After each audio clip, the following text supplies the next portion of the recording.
A frightening story out of Loxley. Police say a man beat and raped a woman after forcing his way in her house by yelling he was the police. He's still out there tonight. Fox News' Hal Sherrick has been following this story. And Hal, tell us when police say this horrible crime happened. Well, Byron, this all went down 5 days ago off County Road 68. Today I learned why it took police so long to get the word out, and we have some images that could help ID who did it. Loxley police want you to take a good look at these sketches. They portray the man investigators say committed an unspeakable crime.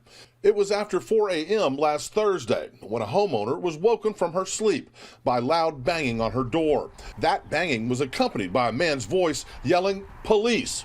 She began to open the door when police say the suspect forced his way in and began his assault. It was an assault that took place.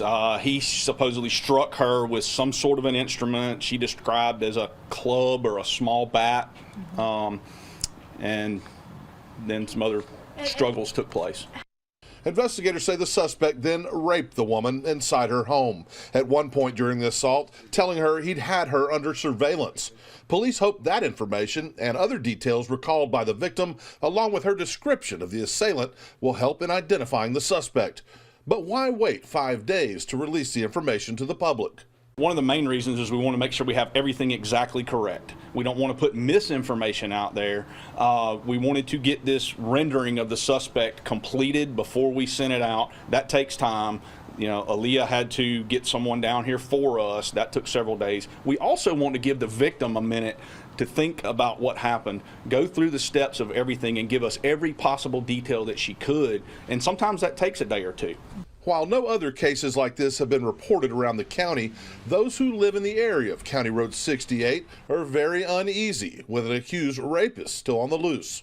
As a female, it's concerning, especially me being a single mother, and that is real concerning because there are people that I know as women who lives around where I'm at. It's very concerning to us women, especially coming with a man who's impersonating a police officer. Investigators say the suspect didn't identify himself as being with any particular agency, but was wearing the same style dark blue cargo pants commonly worn by law enforcement and a polo shirt with an embroidered badge on the front. This, and yelling the word police, could be enough to warrant an additional charge of impersonating a police officer.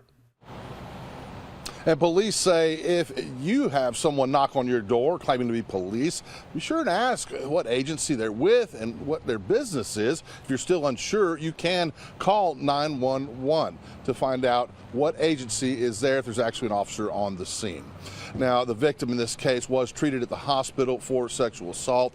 She also had to have staples in her head for the head wound she suffered.